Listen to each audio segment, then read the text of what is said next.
South Africa is the only nation in history to unilaterally disarm its own nuclear weapons. Others have relinquished theirs, like Ukraine did, but those were Soviet weapons they inherited and not their own home-developed ones. Given that no other nation has ever developed such powerful weapons and then just decided they didn't want them anymore, this raises the question, why did South Africa give up its nukes? So first of all, a bit of background on South Africa. By the 1970s, South Africa's global position was complicated. The country was run by its white minority and its government introduced a social system known as apartheid, which means separation. This system restricted the black majority's freedoms in the country. These policies towards the black majority in South Africa meant that its relations with its neighbouring countries weren't exactly great, with the sole exception of Rhodesia, obviously. As for its broader international relations, these changed over time. Its relationship with the USSR and the communist world was always terrible, whereas its relations with the USA and the UK were pretty good in the 1960s, but as time went on, they soured. Early on, the US also had laws which enforced segregation, but when these laws were repealed, it became increasingly less acceptable to maintain good diplomatic relations with South Africa. And by the 1970s, South Africa was largely isolated. Things were made worse when Portugal, who had been covertly supportive of South Africa, withdrew from its African colonies, leaving it even more isolated. And it was this isolation which led to South Africa developing its own nuclear weapons, although it took a long time for the government to come to this conclusion.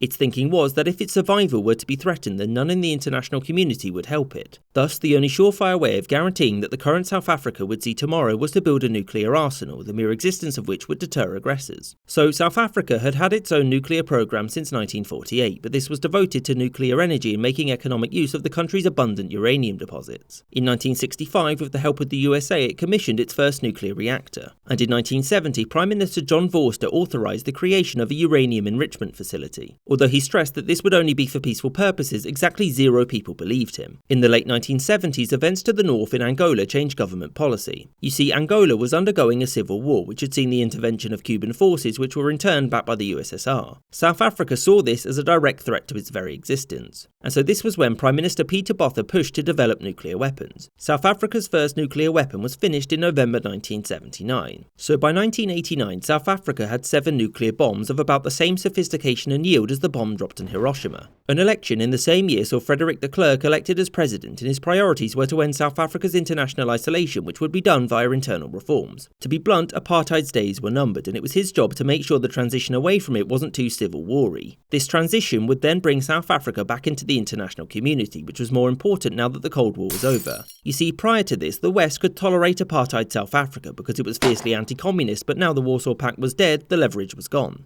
There was also one other reason. You see, with tensions running high, the white minority was worried about what the next majority-chosen government would look like. To simplify further, the white minority didn't trust a black government with nuclear weapons and so got rid of them. With this inevitable change coming, de Klerk felt that rehabilitating South Africa would be easier if its nuclear weapon program was ended. And in 1990, he did just that, and within a year, all 7 weapons had been decommissioned. 2 years later, he announced to the world that South Africa had previously had nuclear weapons, but had also gotten rid of them. South Africa had just made history.